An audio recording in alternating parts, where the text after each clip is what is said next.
Delhi agriculture marketing board के द्वारा ये एक बहुत ही बड़ी परियोजना की लागत लगभग 420 लाख रुपए और इसके ऑपरेशन और रखरखाव के 6 साल के लिए खर्च 111 लाख रुपए और प्रतिदिन ये बनाएगा 1500 यूनिट। एक बड़ा कदम दिल्ली की सरकार के द्वारा, दिल्ली की मार्केटिंग बोर्ड द्वारा, और आज इसका विधिवत उद्घाटन करने पहुंचे हैं आदरणीय मुख्यमंत्री महोदय, आदरणीय मुख्यमंत्री महोदय। मेरा अनुरोध दिल्ली कृषि विपणन परिषद के उपाध्यक्ष आदरणीय श्री संजय गोयल सर से कि वो नवांकुर देकर माननीय मुख्यमंत्री जी का अभिनंदन और स्वागत करें। मेरा अनुरोध श्री जोरदार तालियों से आप सहभागी बने। श्री राजीव सिंह जी से सेक्रेटरी DAMB वो आए और हमारे आदरणीय उप मुख्यमंत्री महोदय को ये नवांकुर भेंट कर उनका अभिनंदन। हम सड़कों पे फैले रहने दें या उसको किसी जगह कूड़े का पहाड़ बनाएं या उसको इकट्ठा करके उससे बिजली बना लें, यही गवर्नेंस है। इसी से पता चलता है कि गवर्नमेंट कितनी समझदार है। आज की टेक्नोलॉजी का इस्तेमाल करके, आज की विज्ञान का इस्तेमाल करके गवर्नमेंट कितना आगे बढ़ रही है।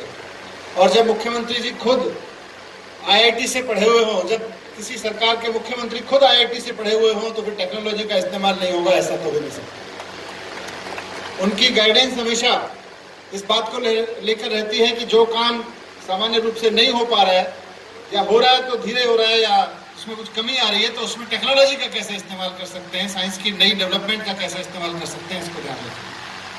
वैसे तो दिल्ली में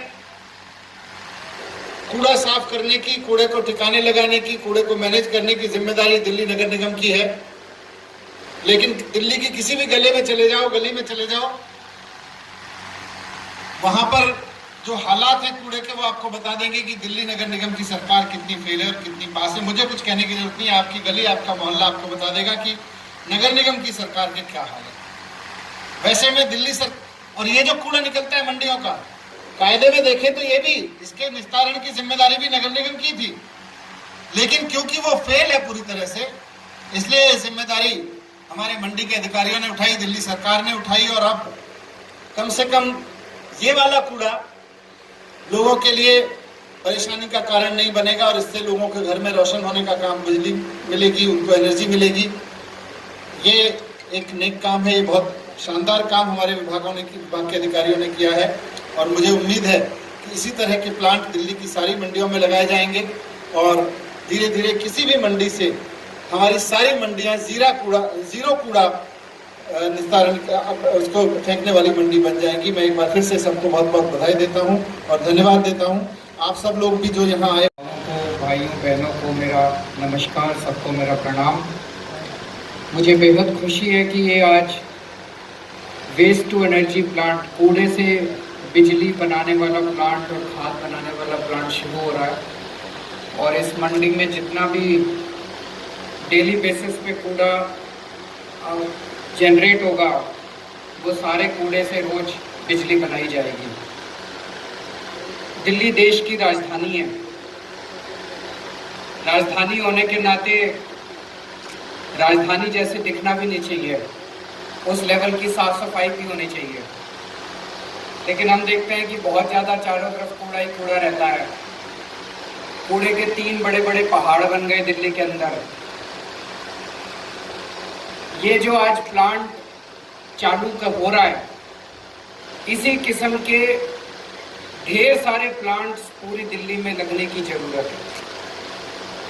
ये छोटा सा प्लांट है, 15 टन कूड़ा कुछ भी नहीं होता, उससे 1500 यूनिट बिजली डेली बनेगी, वो भी कुछ भी नहीं होती। छोटा सा प्लांट है, लेकिन ऐसे छोटे छोटे सैकड़ों प्लांट पूरी दिल्ली के अंदर लगने की जरूरत है। तो एक तरफ कुछ बड़े प्लांट भी लगे हुए हैं वेस्ट टू एनर्जी के, वो भी अच्छी बात है, और दूसरी तरफ बहुत सारे छोटे छोटे प्लांट पूरी दिल्ली के अंदर लगेंगे। तो हम फिर ऐसी सिचुएशन में पहुंच सकते हैं कि दिल्ली का सारा कूड़ा, चाहे वो मंडी से निकले, चाहे घरों से निकले, चाहे दुकान से निकले, चाहे फैक्ट्रियों से निकले, सारा कूड़ा जो है वो फिर इन पहाड़ों पे नहीं जाना चाहिए। कूड़े के पहाड़ों पे एक भी दाना कूड़ा पहाड़ों पे नहीं जाना चाहिए। वो सारे के सारा कूड़ा डेली खत्म हो जाना चाहिए, या तो खाद बन जाए, या उससे बिजली बन जाए, या वो फिर ईंटा भट्ठे में चला जाए। कहीं ना कहीं उसका रिसाइकलिंग होना चाहिए, तभी दिल्ली आगे बढ़ सकती है। नहीं तो ये कूड़े के पहाड़ का तो कोई अंत ही नहीं है। आज इनका ये हाल है, 10 साल बाद और इतने ऊंचे हो जाएंगे उसके बाद तो अब अपने को इसकी तरफ ध्यान देना पड़ेगा। और उस दिशा में मैं समझता हूँ कि आज ये जो छोटा सा प्लांट शुरू किया जा रहा है, इसका बहुत बड़ा महत्व है। प्लांट छोटा है लेकिन इसका महत्व बहुत बड़ा है। दूसरी चीज आज मैं इस मौके पे चर्चा करना चाहता हूं, अभी अपने नगर निगम के कुछ डॉक्टर हड़ताल पे बैठे हैं। उनको कई महीनों से तनख्वाह नहीं मिली। ये हम सब लोगों के लिए बड़े शर्म से डूब मरने वाली बात है। जिन डॉक्टरों ने कोरोना के टाइम पे अपनी जान की बाजी लगा के हमारे परिवार और हमारी रक्षा की, हमारा इलाज किया, हमारी सेवा करी, उन डॉक्टरों को कई कई महीनों तक तनख्वाह ना मिले, ये सही नहीं है और बड़ा संवेदनशील मामला है। कुलदीप कुमार जी, नासिर अली अलवी जी, हमारे मंडियों के चेयरमैन, डैम के सभी अधिकारीगण, मंडियों के सभी व्यापारी कमेटीज के मेंबर्स, सभी यहाँ उपस्थित हैं।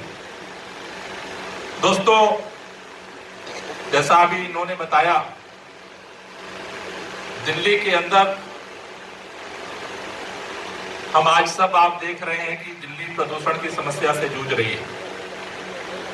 दिल्ली के प्रदूषण की समस्या में दिल्ली के अंदर का भी प्रदूषण है और दिल्ली के बाहर का भी प्रदूषण है। बाहर जो प्रणाली से प्रदूषण दिल्ली के अंदर फैल रहा है, बाहर से जो थर्मल पावर प्लांट से प्रदूषण फैल रहा है, दिल्ली के चारों तरफ आजू बाजू में ईंट भट्ठों की गैस से जो प्रदूषण आ रहा है, उसके लिए हम बार बार हाथ जोड़ते हैं। मुख्यमंत्री जी बार बार केंद्र सरकार से संवाद कर रहे हैं, लेकिन दिल्ली के अंदर देश की पहली सरकार है जिसने अरविंद केजरीवाल जी के नेतृत्व में इस कोरोना काल के दौरान जो दिल्ली के लोगों के ऊपर प्रदूषण का संकट आया है, उसके खिलाफ युद्ध का ऐलान किया। और हमें इस बात का भरोसा है कि जिस तरह से दिल्ली के लोगों ने पिछले दिनों इस प्रदूषण के खिलाफ मिलकर के एकजुट होकर के लड़ाई लड़ी, आज दिल्ली के अंदर दोबारा पिछले 1 महीने से लोग लड़ाई लड़ रहे हैं। लेकिन केवल कई पत्रकार पूछते हैं, केवल जाड़े के समय में आप सक्रिय होते हैं। ये ऐसी सरकार है जो तात्कालिक रूप से भी सक्रिय होती है और निरंतर काम करती है। वेस्ट टू एनर्जी प्लांट उसी के बढ़ते कदम का एक मील का पत्थर है, क्योंकि दिल्ली के अंदर जो कूड़ा कचरा पैदा होता है उसे आप जानते हो, बगल में एक कूड़े का पहाड़ है। सालों साल लग गए, एमसीडी टस से मस नहीं कर पाई, योजनाएं बनती रही, घोषणाएं होती रही। हलसवा के अंदर कूड़े का पहाड़ है, लेकिन दिल्ली सरकार ने आरोप प्रत्यारोप से आगे बढ़ करके एक नया मॉडल खड़ा किया कि दिल्ली के अंदर मंडियों में जो कूड़ा पैदा होता है उस कचरे से हम एनर्जी भी पैदा करेंगे और खाद पैदा करेंगे। मुझे लगता है कि एक अस्थायी दिल्ली के अंदर प्रदूषण मुक्त बनाने की जो लड़ाई है अरविंद केजरीवाल जी की, उसमें एक नई शुरुआत हुई है। यहाँ की जो मुर्गा मंडी है और जो फल और सब्जी मंडी है, यहाँ से जो भी वेस्ट निकला करेगा वो सारा वेस्ट डेली बेसिस पे बिजली में कन्वर्ट किया जाएगा। मुझे बेहद खुशी है कि अभी ये कूड़ा जो है, ये जो कूड़े के पहाड़ हैं, लैंडफिल साइट है, वहाँ नहीं जाएगा, उससे उल्टे बिजली बना करेगी। इस तरह के ढेर सारे प्लांट्स पूरी दिल्ली में लगने की ज़रूरत है ताकि दिल्ली के लोगों को कूड़े से निजात मिल सके और हमारी दिल्ली साफ़ सुथरी हो सके। सर, कल तीनों मेयर जो नगर निगम के वो आपके घर के बाहर बैठे हुए थे और आपसे नगर निगम के डॉक्टर्स को स्ट्राइक पे बैठना पड़ रहा है, ये बहुत ज़्यादा दुख की बात है। और उन डॉक्टर्स को हॉस्पिटल में होना चाहिए। उनको डॉक्टर्स को स्ट्राइक करनी पड़ रही है, बहुत दुख की बात है। इसमें मोटे मोटे तौर पे 2-3 चीज़ें हैं। एक तो दिल्ली सरकार को जितना पैसा नगर निगम को देना था उससे 10 रुपये फालतू दिया है। हमने अपनी जिम्मेदारी पूरी की है। हमें दिल्ली सरकार को एक भी पैसा नगर निगम को नहीं देना, उल्टे नगर निगम को दिल्ली सरकार का पैसा वापस करना है। हमने नगर निगम को 3800 करोड़ रुपए के लोन दे रखे हैं, तीनों नगर निगम को मिला के 3800 करोड़ के लोन दे रखे हैं। तो वो उनको वो पैसा वापस करना है। दिल्ली जल बोर्ड का 3000 करोड़ रुपए का पानी का बिल पेंडिंग पड़ा है नगर निगम के ऊपर, तो 6800 करोड़ रुपए नगर निगम को वापस करने हैं दिल्ली सरकार के, दिल्ली सरकार को नहीं देने। नंबर 1, केंद्र सरकार को देने हैं नगर निगम को। केंद्र सरकार पूरे देश में नगर निगमों को पैसा देता है। दिल्ली नगर निगम के पिछले 10 साल के केंद्र सरकार के ऊपर 12,000 करोड़ रुपए बकाया पड़े हैं। क्योंकि दोनों जगह बीजेपी की सरकार है, इसीलिए दिल्ली नगर निगम के मेयर्स की हिम्मत नहीं हो रही कि केंद्र सरकार से जाके पैसा मांगे। तो केंद्र सरकार को 12,000 करोड़ रुपए नगर निगम को देने हैं, नगर निगम को 6,800 करोड़ रुपए दिल्ली सरकार को देने हैं। जो दिल्ली सरकार को देने हैं उसमें हम थोड़ी सी कम कर सकते हैं अभी, चलो। तीसरी चीज़ ये है कि जितना ज़्यादा भ्रष्टाचार है नगर निगमों के अंदर, वो भ्रष्टाचार उनको कम करना पड़ेगा। ऐसे जनता से टैक्स ले लेके सारा पैसा अगर भ्रष्टाचार में चला जाए वो ठीक नहीं है। मैं आपको एक छोटा सा उदाहरण देता हूँ। रानी झांसी फ्लाईओवर नगर निगम ने बनाया, 178 करोड़ रुपए का बनना था, उन्होंने 750 करोड़ रुपए का बनाया। 550 करोड़ रुपए उन्होंने एक्स्ट्रा खर्च करे उसके ऊपर। जबकि दिल्ली सरकार ने जितने फ्लाईओवर बनाए, हर फ्लाईओवर के अंदर 50 से 60 करोड़ रुपए, 50 करोड़ 100 करोड़ रुपए हमने बचाए हैं। तो अब हमें ईमानदारी से काम करना पड़ेगा, तभी हम लोग नगर निगम चला पाएंगे। अगर इस तरह से अगर इतना भ्रष्टाचार होगा तो फिर नगर निगम तो घाटे में जाएंगे ही, तनख्वाह देने के लाले पड़ेंगे ही। तो उनको सोचना पड़ा।